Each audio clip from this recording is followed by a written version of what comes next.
So good morning, November the 20th, 2014. This is CISG114, Section 2, Web Technology and Life. Today is day number 26 in week number 13. So let's get started. Welcome back, and remember, today is day number 26 in week number 13. And we're glad to say that we have two teams who are willing to do a bonus in-class forum today, and we will pass the time to them at 12 o'clock, okay? So they will each have 30 minutes time to engage the whole class to do discussions of a topic of their own choice. Now, if you visit the public discussion forum of this week in our website, you can read the topics of the two teams, okay? It's very exciting. One is about e-learning, and the other is about taxonomy. Now, before that, I want to bring you to an experience of the case study method. Now, this case study method is the first year student study method, not at this university yet, but at Harvard University. Now, if you ever have a chance to go to study at Harvard, particularly the Harvard Business School, this is the way to go, okay? Then students have to bring to the class their case study, and then they discussed with the professor, with the fellow students, and learn from each other through different rounds of discussion. And this case study method is based on the idea of team learning, okay? Team learning. All right, so if you're ready, we're going to spend about 15 minutes time going through Harvard's case study method.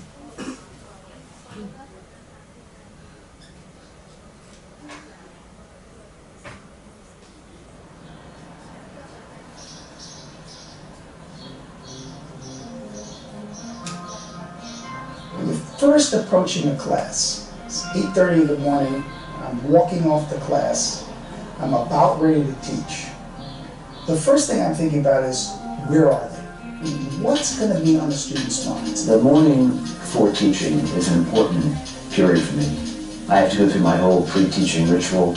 I have my pre-teaching trance. If you watch professional baseball players, most really good baseball players, when they come to bat, they do the exact same movements as they prepare for the ball. I've taught here for 22 years, and I'm still nervous every day I walk into the classroom. I still don't know exactly how the discussion will play out. The 10 minutes before class are a really fascinating time because you've got about 15 things you want to get done in those 10 minutes. Just before class, I'm usually brushing up on case facts. I just need to be firm in my particular opinion because there are 8 or 9 other opinions that are going to come out during the classroom that I need to either agree with or disagree with. I might kind of skim through some of my notes or kind of think about, whether in my learning team somebody brought up an issue that I hadn't thought about before. Second thing I'm thinking about is, how am I going to get started? What's the opening question? But equally important, who's the opening student? Who's going to be the first person who I ask to lay out the issues? And as the second hand passes the 12 o'clock, we get going. All right, good morning. Our first real taste of competitive dynamics is the case on Holland Sweetener Company in the aspartame business.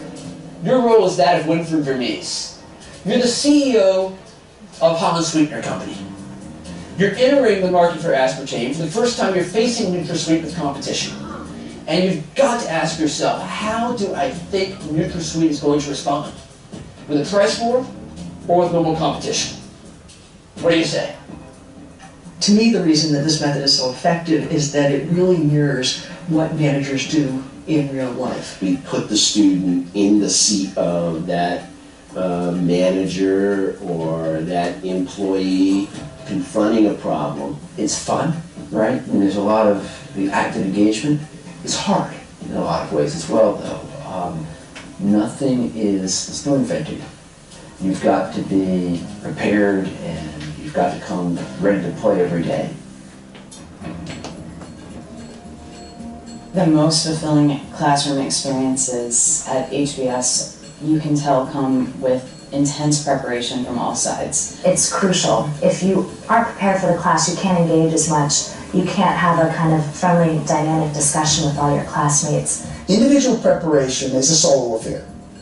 You go through the case, try to master the details, develop the supporting analysis, come up with recommendations. I'm trying to develop a ritual. I think getting a bit of an overview at first and then trying to fill in the details is definitely a better way than just starting at the beginning and trying to read all the way through to the end. Sometimes just working back of envelope numbers, sometimes getting into in-depth detail, creating full write-ups that then I bring to my learning team in the morning. I really try to imagine myself as the protagonist, and it really does require a concerted effort to do that. The day before a case, you'll find people in Spangler or in Baker or in kind of the dorm lounges saying, oh, what was your opinion about that? Or what did you think about this? So it's really kind of an open dialogue. We have a folder for each of you.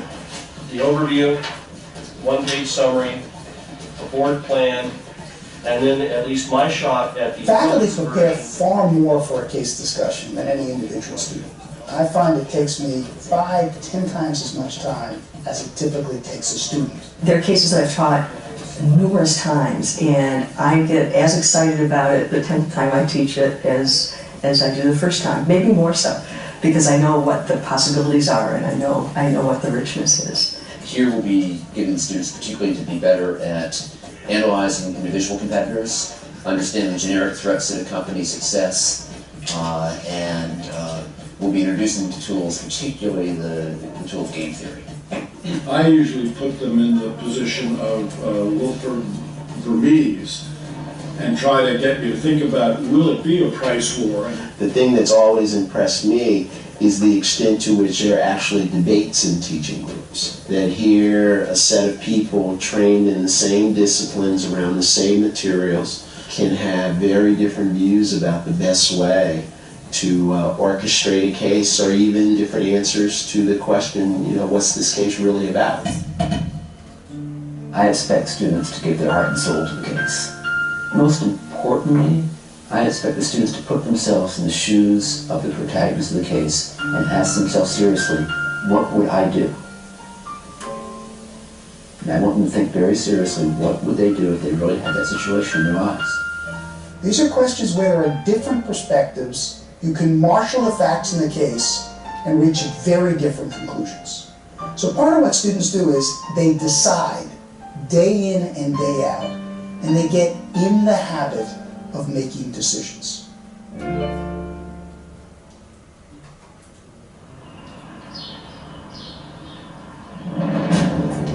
NutraSweet patented the use and blend of this sugar replacement. The learning team experience has been absolutely invaluable to the case method. I'm not sure I could have made it through first semester without it. Because I assume that there would be 5% reduction in the US price, then HSC will always want to enter. And we hold ourselves to pretty high standards as far as being able to come up with our rationale for why we would do what we are going to do. I'm still not buying it. I just don't get the fact that if for Coke and Pepsi, a competitive advantage and the stuff that everybody's buying now is with the NutraSweet label on their can, they have no other option to go to anything else unless they completely change off of our product. What we then try and bring to it again is a different perspective, a different viewpoint, hopefully a different approach to looking at the same information. Competition, the fact that we're neck and neck in the diet industry, and use that to really fuel a rivalry that use NutraSweet. We have someone in our learning team who's from Argentina and who works in a sugar factory in Argentina. Just like every case, it turns out there's someone that has some direct personal experience. We have people from different backgrounds, so there are a couple finance guys, I'm a marketing person, there's somebody from a tech background. So it's very helpful to kind of bounce ideas off of each other in the morning, so we're really prepared to have a debate and have a discussion in class. You could also think about a signaling effect. If you don't send a right signal to the market to this new entrant, then you probably have many new small entrants in the future. So it's not uncommon that someone will say in class, when I first read the case I thought X, but after talking to people, some people in my learning team, I've actually evolved my thinking to the following. So I think in the learning teams, we want students to engage some of the same muscles that they will in the classroom, to say, here's an opportunity for me to go out on a limb, all right? I have this idea and I'd like your feedback. As one for Vermees, looking at your competitor, looking at your suite, how do you expect them to respond? With a price war or with normal competition? What do you say? Jalissa. I actually think that they will respond to the price war. Why? Particularly, well, if you look at Europe and Canada in a vacuum, you would think that they're going to lose money in short. I have the case in front of me, I have the write-up in front of me, and I'm really looking at what are the key points. And in my head, I'm already thinking like, all right, top 3 things that I want to get across in my 30 seconds. And exactly how is the price war going to accomplish that end? The knowledge that you might be called upon to make an intelligent, cogent argument in front of people whose opinion you care about does motivate you in those off hours. Who sees it very differently? Yes, Mark, what's going on? I think they're very confident in their brand and strategy they don't want to turn this into a commodity product. We accept everyone's backgrounds and everyone's perspectives to the point where we can actually hear them out. And I feel like everyone does a really good job of listening to the point where they can think about it and say whether they agree or disagree, and then coming up with a compelling reason as to why they agree or disagree. Kara, in or out? And this is where I think the behavioral issues are overwhelming. They're going to continue to fight because they've already invested in this. So I think they're going to just kind of keep throwing good money after that.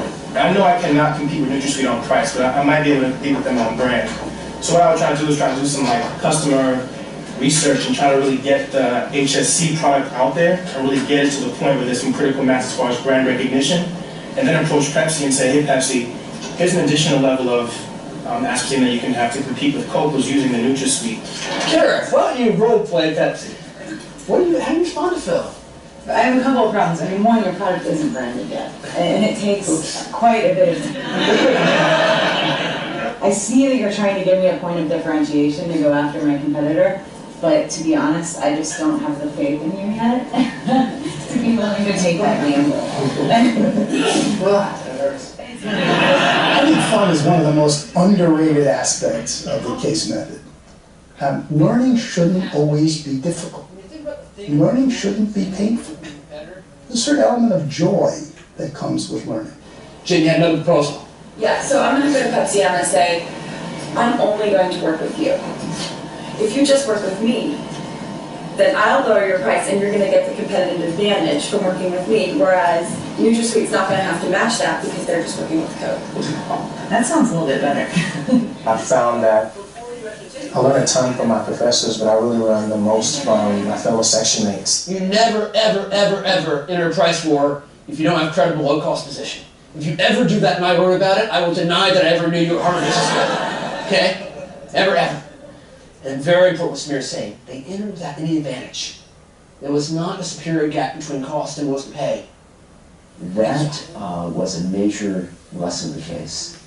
And in addition, it drew on concepts we had built up over the previous half-dozen cases that showed that things had kind of come together for a set of people. We'll continue to look at competitive dynamics on Thursday when we look at the fascinating battle between British satellite broadcasting and Sky Television. Thanks.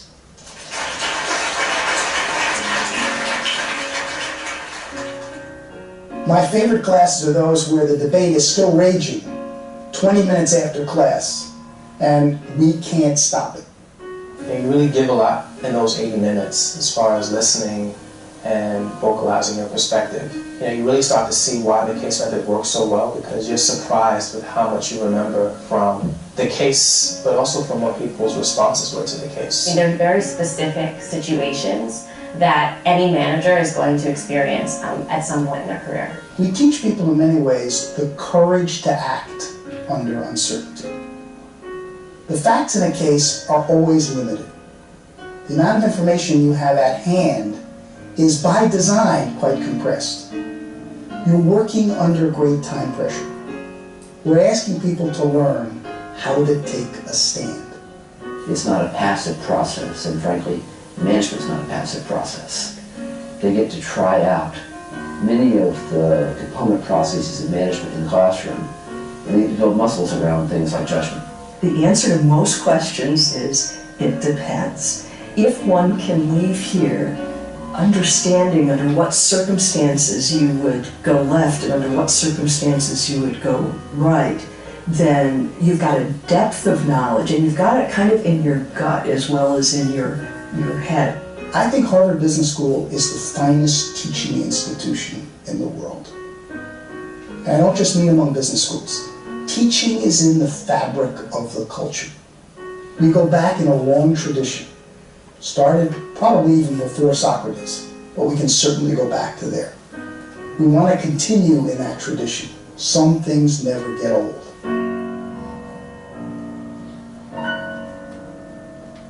Okay, you just watched the case study method in the common business school. Now, there is something we can learn from this method in a class like this. Well, but it very much depends on the initiative of students. If you look over the resources we have over the past 15 weeks, there are many resources there that can be used as case study into the study of web technology and life. And what it takes is, in the past, it's very difficult. If we want, say, a learning contract number 3, let's say each group is going to pick a specific case study from our resources, and instead of just giving you a bonus work like what you're going to do today, you have to keep doing this in class for the 3 to 4 weeks of the first learning contract to engage the whole class to talk about your topic and to learn the issues each one another. And then all of these requires a lot of the cultural elements, which very much different from a teacher-centered classroom. This is a very much student-centered classroom where you can see the students have learned something on their own by reading a lot of the informations prepared by the professors or teams of professors. Well, anyway, today you have the chance to see how 2 teams of this class is going to facilitate the discussions on the topic, and you're going to guide your fellow student to talk about the topic of your interest. And so, may I just stop passing the time to the first team? It's team number 7, and then it's team number 6, right? Your team number 6, all right? So, are you ready? Yes.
Morning, this is team number 7, and today we would like to share the topic of taxonomy. Taxonomy in Chinese is 大众分类法, and I don't know how to pronounce it in Putonghua.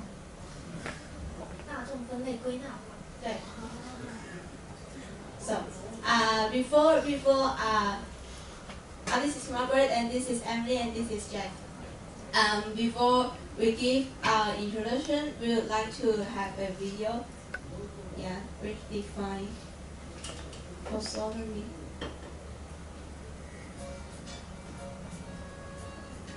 Hello Herman, can I explain any digital design concepts? Andy, what does the term folksonomy mean? Well Herman, folksonomy is a system of classification derived from the practice and method of collaboratively creating and managing tags to annotate and categorize content. This practice is also known as collaborative tagging, social classification, social indexing, and social tagging. Thanks, Andy, for defining folksonomy.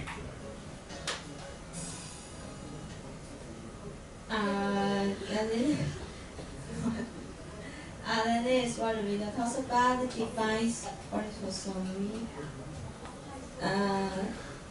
So I will repeat once again what the video said. It is a classification system for online content created by individual users who tag information freely with the chosen keywords. In the networking world, most of the people may also regard folksonomy as social tagging. Actually, folksonomy, this word is a new word. It raised until the year 2005. It comes from two words, and one is these two words is quite polarized, and one is folks and one is taxonomy. Folks is quite an informal word. It means a group of people, while taxonomy is quite a formal word, and it also means classification, and it is an important part that makes up the information architecture.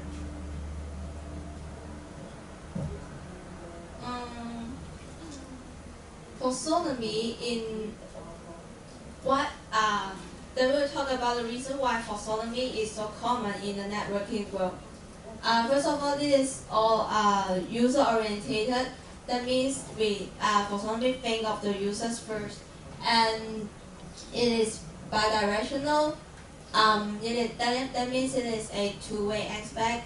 When you establish something, you will get an interaction in a very short time. You get a very immediate response.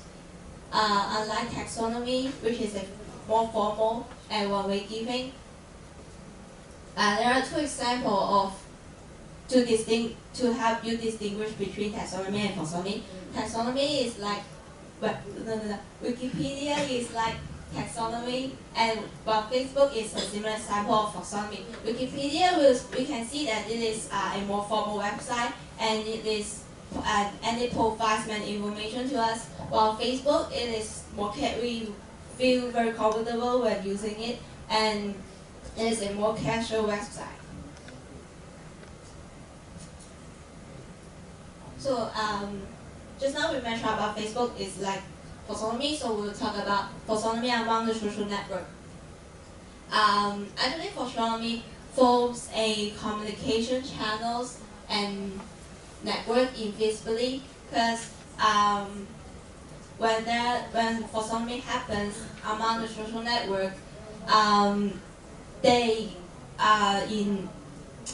invisibly they will just form a communication channel. Yeah. Besides, it's also very convenient and flexible, because individual users that is the online network users, they can use folksonomy freely with any chosen keyword, so it is free from constraints. So after my introduction, I pass my time to Emily, and she will ask several questions to facilitate the class discussion. Well, here comes our examples of folksonomy. First question is, are there any keywords to tag the following images? Well, I think it's a nice problem. What's your opinion on it? I think it's very big. What's your opinion? Actually, already here. Okay. Well, I will ask someone to answer my questions. Hi, teachers. What's your opinion? I think it's D cup. What's your opinion, Sue?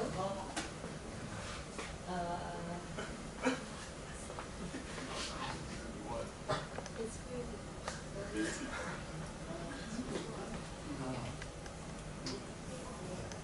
What about you? Sing.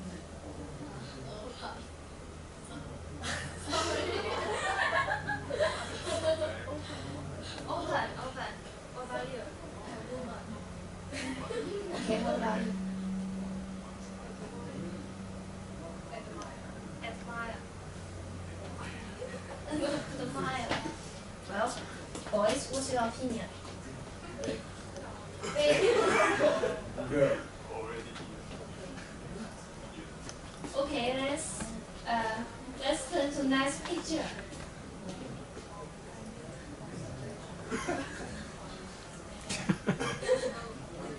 guys know who his guy is?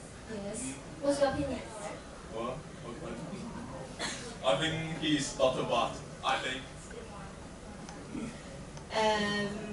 If Jack said it, he is Dr. Watt, then I think, the first word that comes to my mind is CISG114. Okay, I think he is a handsome guy, and he likes to say, well, something like that. What's your opinion? Handsome? Already? Really? Okay. Thai. Hi. Pursue. What about you, Mavis? Oh?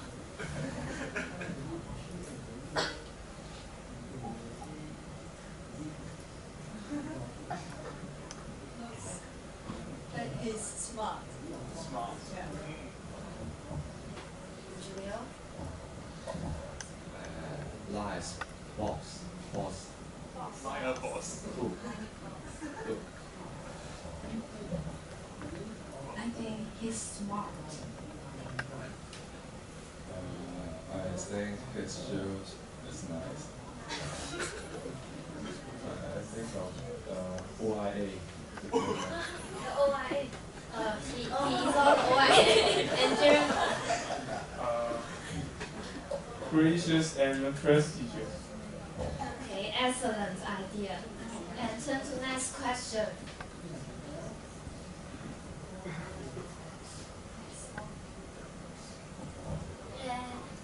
We all know that there are lots of advantages of taxonomy. For example, we can discover more new things about the picture, and we can create our words towards it. And because it can be updated immediately. And here's the advantage, and I want to ask you something about the disadvantage of taxonomy. Just like the first image, actually is not something big, something detailed, and it is not related, not relevant. Actually, it's a baby, but yeah, maybe. So I passed them. Okay, what's the disadvantage of taxonomy? What's your opinion, Jack? Wrong text. Irrelevant text. Lots of.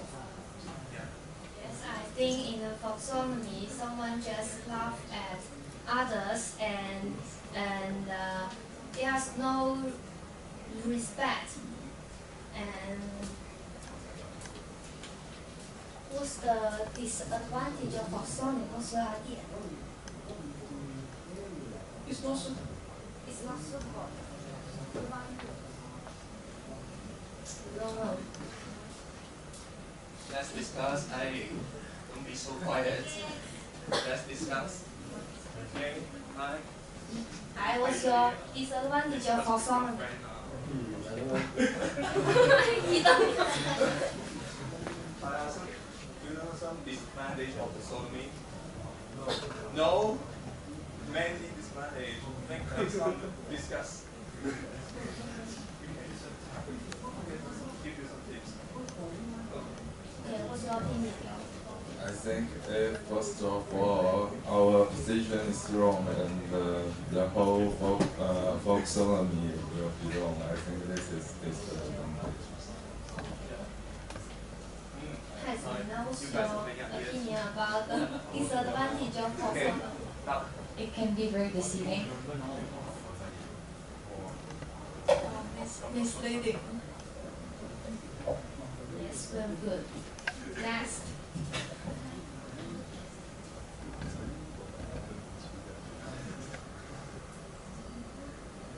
Can you think of some ways to improve the accuracy of taxonomy?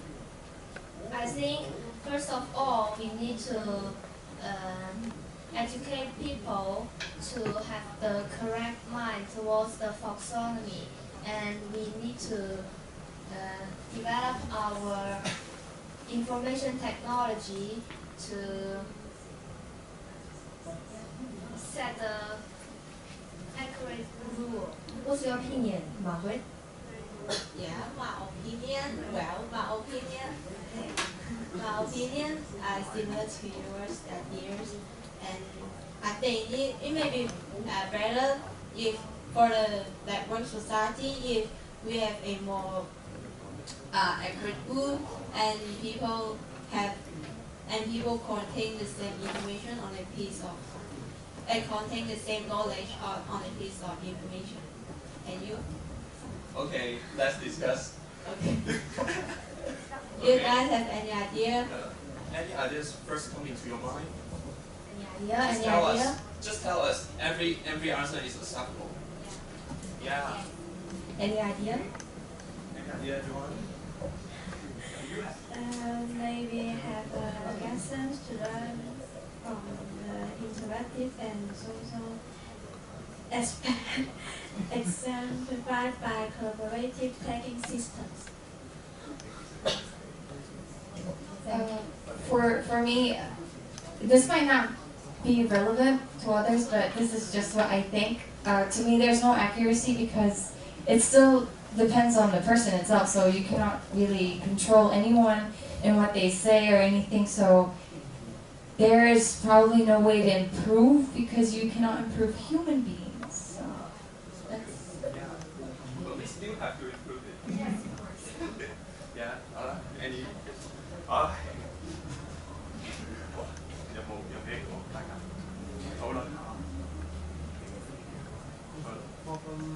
The problem of the lecture is not the problem of who tagging it.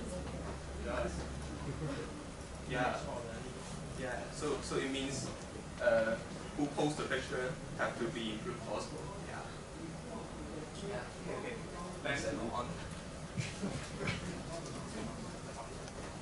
Well, let's welcome Jack to make a conclusion. Okay, so after our discuss, we know that the main drawback of economy is the texts are imprecise. That's very important. So why? It lacks of synonym and homonym control. Yeah? And imagine if there are lots of imprecise text, what will happen if you type and search the keyword? So you will find lots of irrelevant information, and it will cost you time and energy to filter those correct informations. Okay? So we found mainly two ways to improve the taxonomy system. First, we have to educate users to avoid those bad texts and to add better text. So here's two examples, right? Examples of bad text and examples of good text. The first, the misspelling text, so such as library. I don't know how to say this wrong, right? And good text, you should say library. That's the correct spelling. And second, this badly encoded text which lack of space, I don't know how to say, and the right format, you should say the Lego movie. And the last is personal text that are without meaning to the wider community. You can't just tag my dog. Who is the dog? No one knows, right? You just say objectively, like dog. Yes, there's some examples of good text. And we found a way to improve this to create a smart system. Just like Microsoft Office, you will have a simple error checking for a correct spelling check. Yeah. And you can have some text suggestions. You can have some text suggestions like Facebook. When you post a picture, it will suggest you, is he Sam, for example? Do you want to tag Sam? I don't know, just for example. And the last one is to collect the popularity of text. So if some text is very popular, then you can keep it down. But some text, no one search this keyword, and you can delete those worst text. Yeah, this is our conclusion. Yeah. And actually, for so many community thinks that extra text are always better, and taxonomies allow users to modify the text. But although this issue can be improved by those practices in the former pages, but it requires high participation of site developers and administrators. So it is quite hard, like Selena said. That's quite hard. Thank you, everyone. We thank you, Team 7, for an excellent work they did in order to stimulate the discussions among the fellow students. So may I invite the next team now? Team number 6.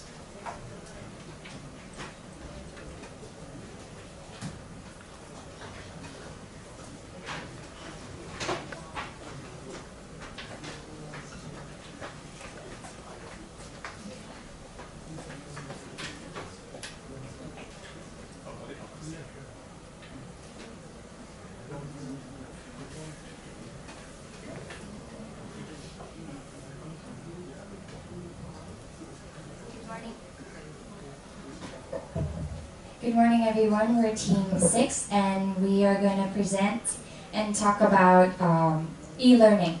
But first, can I ask everyone, okay? Honestly, did you guys read the PPT that we uploaded? No? Yes? No? Okay. If you'd feel more comfortable, you can, for those that have their smartphones or their computers or anything, you can try and go to week 13 and check the PPT while we're going to be discussing, so you'll be filling with everything that we'll be mentioning, and you'll be able to contribute to the discussion. So thank you. And we're going to start now. So we're Team 6 again. That's Julio, Mavis, Charlotte, and I'm Selena.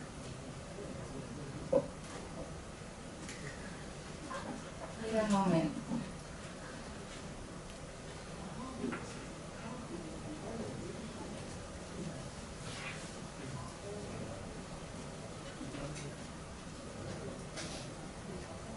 So we have a PowerPoint, but it's not a detailed one, unlike the one in the discussion forum. So if you would want to know more about e-learning, please do check that.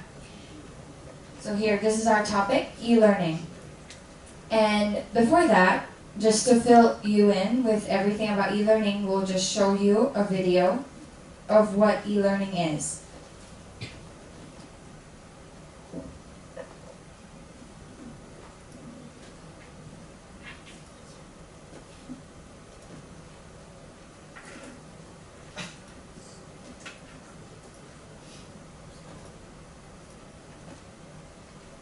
What is e-learning? E-learning is a common term for electronic learning. It means imparting knowledge, teaching, or learning with the support and use of electronic technology, such as a computer, TV, a mobile device, or even the radio. So why do I need to know this? Continuous developments in technology and their use as learning tools are making a huge impact on learners in every age group for achieving a more effective delivery of knowledge in both the fields of education and training. Extensive studies prove that the use of a combination of multimedia applications to deliver a well-planned learning content dramatically improves the learner's participation and learning retention. E-learning methods and approaches can also help instructors and trainers create more consistent and standardized forms of delivering training content. By automating the clerical work, including the distribution and checking of quizzes and exams, the teacher saves a great deal of time to do other tasks. For larger organizations, e-learning can be a more cost-effective way to deliver training content compared to classroom-based training. Training costs have traditionally been very expensive due to payments of trainees' salaries during training instead of spending productive real work time. Added to the list of expenses are the travel costs, accommodations, trainers' fees, and cost of learning materials. E-learning is a solution which will greatly reduce these expenses by providing them with reusable e-learning packages during their downtime at their own pace, consequently maximising their productivity during work hours. This is why more and more government and private institutions in the education sector worldwide are adopting e-learning. If done right, e-learning will produce great results through significant cost savings and much improved performance for everybody, not only for the trainers and trainees, but also for the stakeholders. Whatever your e-learning needs are, be they graphics, animation, audio-video production, or creative content and interactive media development, Learning Design and Learning Management System, or LMS setup, Frame Media has the right team of experienced and dedicated specialists and well-trained project managers to fulfill your goals. Do you want to learn more about how e-learning can benefit you? Email or call us. You can also follow us. So that video basically summarized everything that e-learning is. And in here we have a picture of basically how e-learning can be obtained through different types of resources here. And as you can see, there's software here showing what type of software that could help you progress into e-learning type of environment. And then in the bottom part, you can see that there's Moodle, and we basically also use a Moodle, but ours is called Moodle, and we're also kind of adapting into e-learning system.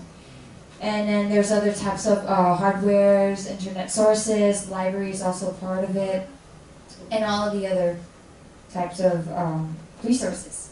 So here are the questions that we'll be discussing in the classroom. First is, what is e-learning?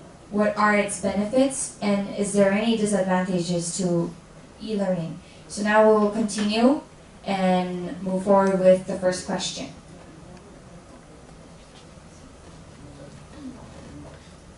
For the first question, is there anyone have some special ideas about it? Is there any volunteer?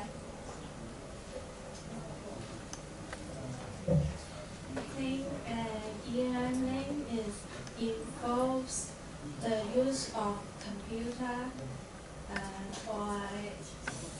or electronic device in some way to provide learning, provide training, educational or learning material.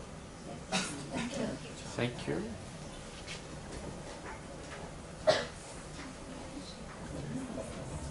I think e-learning is the use of electronic media and educational technology and other technology in the education area. I think e-learning is a good platform for the people have a lifelong learning. Thank you. I think e-learning is what I'm achieving. Like we're using Moodle, you have Moodle, and this class we use our class platform for everything, for discussion and for everything. So I think we are achieving e-learning. So we just achieving by doing it. Yeah. Thank you. Any more?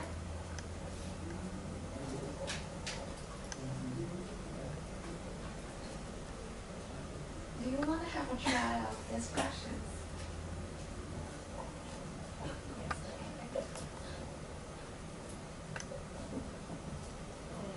E-learning, like you go to the internet and can you may find the topic information, just like you do this presentation. While you do it, you can. I don't know what is your video is what to find. Maybe in YouTube, is it? I think it seems like it is look like that e-learning. Yes. What you mean is to add some electronic methods or media inside. Okay, so we'll move on to the second question. This should be interesting, and everyone should have at least one opinion about it. So, what are the benefits of e-learning? And since it was mentioned that we are entering an e-learning system, so obviously you guys have your own experiences and stuff, so please do share. So any opinion? Yeah, the benefits, right?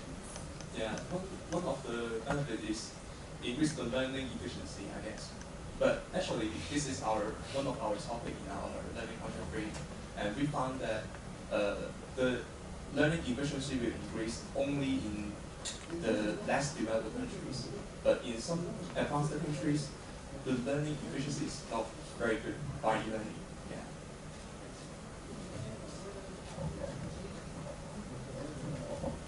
I think in the e-learning, it can save our time and money because we can just serving the information what we want to read in the internet instead of reading lots of books, and we can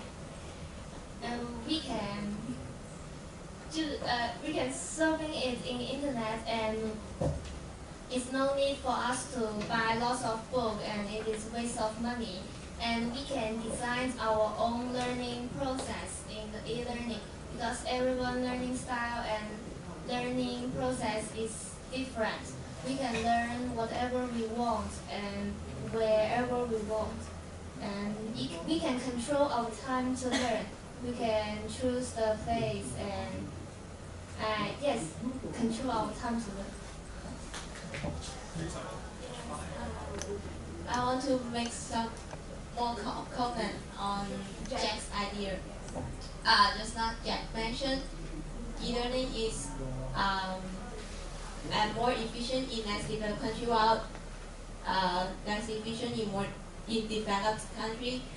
But he did not mention the reason, and I think the reason for this is that students in more in developed country, they already saturated with e-learning. So learning through the internet or through some electronic appliances is already not enough for the students in developed country. That's why it comes out that e-learning is less efficient than that in the less developed country. Yes, I think e-learning is convenient because it allows you to learn anywhere and usually at any time, as long as you have computer or if you have a smartphone, can communicate with your good mates or teachers. I actually have a question. Margaret, that was a really good comment. But so if you say that in developed countries, E-learning might not be enough for now, since we already have a lot of information and everything. So what's your comment on how to improve and actually make education more applied to them, like to improve them, unlike the ones from the less civilized and countries? From my observation in the learning context usually, and that is students who are not saturated, who are not satisfied with e-learning, they rather go back to the learning process. That is the initial learning process. They may rather go to the library and find some reference, find some old newspapers and something like that.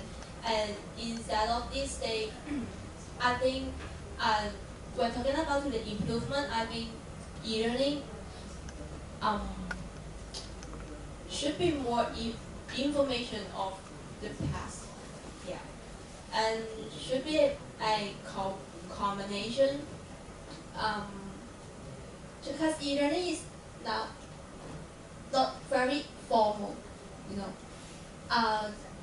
Something in the library is more reliable. We think that, yeah, just like Wikipedia, some of our paper we are not allowed to use Wikipedia as a reference. So I think ways to improve is to be more reliable or some more reliable reference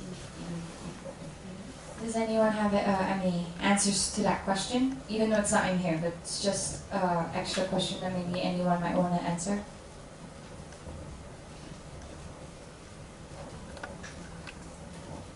Do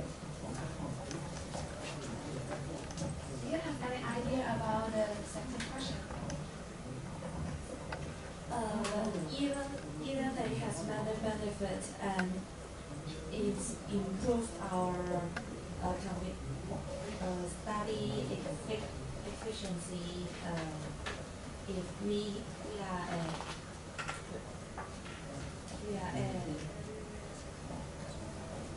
e-learning also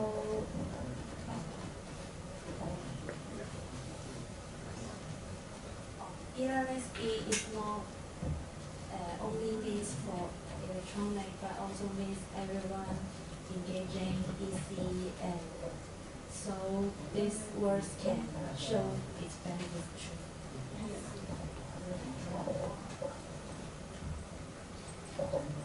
do you have any ideas about the second question? I think one of the benefits of e-learning is cost saving, because we don't need to buy some expensive books in order to learn the knowledge that we want.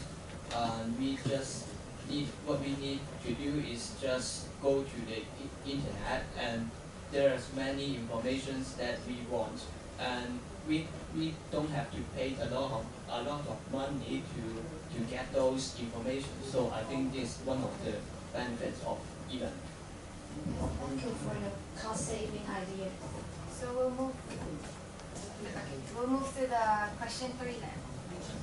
About the question 3, I think although e-learning has applied many IT skills like the internet or anything, but the question is, for the student who has less motivation and maybe some bad learning habit, and it's not that good for that kind of student, and also because it is applied information technology, so it may be not that easy to have conversation with their instructor, between the student and instructor. So I think this is the disadvantage of e-learning.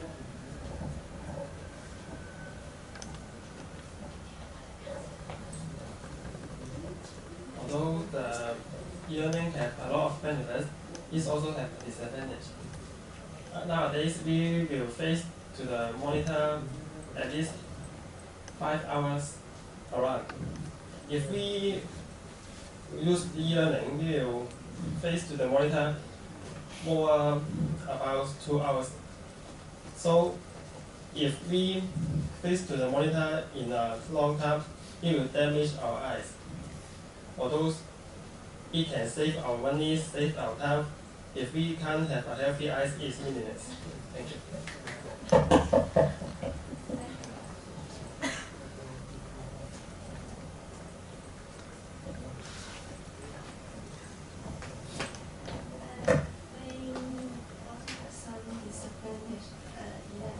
Maybe some materials is designed for one particular system, maybe not function properly or the other. Maybe some use netbook or some use Windows. Yes. What you mean is that some systems are not user-friendly because they only design for one particular system. Anymore, there's a lot of disadvantages. Yeah. There are lots of benefits and lots of disadvantages at the same time. Sure. Actually, I think e-learning somehow forms social isolation. So to those who have computers, they can easily access to e-learning, but those who haven't, they never have the chances to have e-learning. So it seems like makes the education false and expensive things. You should have money and buy the equipment and you can learn. Without that, you can't. I think it forms this kind of problem. Thank you. Well, I think the students who relied on the e-learning too much has lots of disadvantage. For example, because they use lots of electronic technology, it may have bad influence on their eyes, and it may destroy their own creative thinking because they always want to find out the answer in the internet. And nowadays, not every student is very hardworking. Lots of students are very lazy. If the teacher want to spread the e-learning in class, some students who are very lazy, they have low motivation to finish their homework, and it may develop their bad study habit. And they just sit there and do nothing. I think it's waste of their time because e-learning is lack of control. Is there anyone want to talk more about the disadvantages of e-learning. Does anyone have any comments on the opinions given from our classmates? Anyone? So we'll just conclude with our discussion in class. So what is e-learning? E-learning is basically everything that you guys said. That is learning that's based from the internet or other sources that are used from electronic devices. That's basically how you can define e-learning. And for question 2, Charlotte will give the conclusion. Yes, there are lots of benefits of e-learning. First of all, when you come to e-learning, it means that you want to learn it by yourself. And what we always say is that learning becomes more efficient when learning is active. It means your initial ideas to learn is by yourself, and you can learn more, and what you learn can be more impressive. And the benefits not also by your initial ideas or your effectiveness. It's also for your cost and your saving time. You can save cost because you don't need to buy so many books as you learn outside. You can only pay the cost for your equipment or devices, and you can learn a lot of materials from the internet. And the saving time is also important because when you come to school and you go to the library, it also takes time. And you just stay at home and you can also learn. But the time that you connect to different internet is only maybe a second or less than a second. And for the distance, it means that it helps to break the limitation of distance. You don't need to go, maybe your teacher is absent for the class, and you can also make some supplementary materials from the internet to catch up what the class is talking about. And you are not required to go to this particular place to take the lectures, and you can learn at home. Yes, that's the benefits of e-learning. And Mavis will talk about the disadvantages of e-learning. And as you mentioned that it's not reliable because we facing lots of information on the net, and some students may not have the ability to judge whether the information is reliable or not. And as Margaret mentioned, the Wikipedia can edit by every people. So some users may add some meaningless information or edit it by cheat, like making some cheat on the Wikipedia. So, and one important thing is that e-learning can replace the traditional learning, because the traditional one is more focused on the interaction with the teachers and classmates, and so that's a disadvantage. So this is all we have for today, and if ever you want more clarifications, you can go and check the PowerPoint, and if you want to make some comments or have some opinions and stuff, you can feel free to leave comments in that discussion forum. Thank you. Thank you very much, team number 6. You did a lot of good work there. Thank you. The PowerPoint we have uploaded on the Twitch. You mean this video? No, that one is in the PowerPoint. Okay. Yes, refer to. Thank you very much.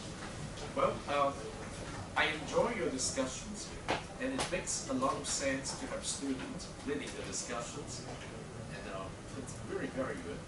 Now, I just locked you out, okay? Thank you.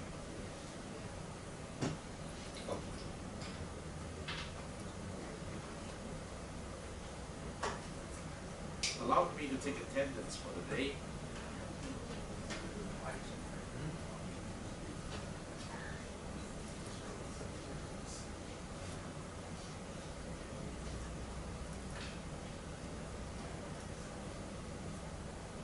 Beatrice, Tim, Ben, thank you. Ken, thank you. And then it's Tim, thank you. Kiyu, thank you. Cindy, thank you. Niwei, thank you. Emily, thank you. Siho, thank you. Selena, thank you. Stanley is not here today, okay. Margaret is here, okay. Carly, thank you. Tini, thank you. Wilson, thank you. Sue, thank you. CC is not here today. Mavis, thank you. And then Vicky, yes. Kathy, thank you. CD, thank you. All right. Julia, thank you. Jack, thank you. Benson, thank you. Jeanette, thank you. Anderson is not here today. And then Karim is not here today too. Thank you. Now remember, your learning portfolio is going to be created in the wiki links of the semester, which is from week number 11 to week number 15. All right? So you're not supposed to do it in your Mahara or any other platform, but if you choose to do them, move the artifacts you created from the wiki to your respective portfolio system after this course, okay? For this course, as far as what is important, it's you create your portfolio under this particular link. It's a wiki, okay? So in the wiki, you create a portfolio. In order to earn 20% of your portfolio, or 30%, you need to select 4 side notes. And for each side note, you need to copy and paste the side note statement there. Include 3 most important sections. The first one is my interpretations of that side note. The second is my learning artifact to support that side note. And lastly is my reflections, okay? Explain why you believe you have done or accomplished the side note with the artifacts collected. It's really that simple. Next week, I'm going to set up some collection link to collect some artifacts for your 4 possible side notes. Now remember, these submission links are reference submission links. If you do not have an artifact in this category, you do not need to care about this. Or just make it easy for you to submit something. I will set up journal for each side note. I will set up blog for each side note. I will set up PowerPoint for each side note. And I will set up a digital story for each side note. And then I will set up any other important artifacts. Okay? And then you know how to submit something. But everything must be there in the wiki. Okay? I will check the wiki first. And that is the very important things. And then I'll look at your submissions artifacts. Again, in order to earn the Learn-to-Learn score, 15% of the semester score, and the in-class participation score, 20%, you also need to set up the appropriate link pages in your learning portfolio so that if I do not see you have a Learn-to-Learn linked page there, or you have an in-class participation linked page there, I will consider that you do not want the score. So you must provide the Learn-to-Learn activity link in your learning portfolio, as well as your in-class participation links in your learning portfolio. That I will give you the score, all right?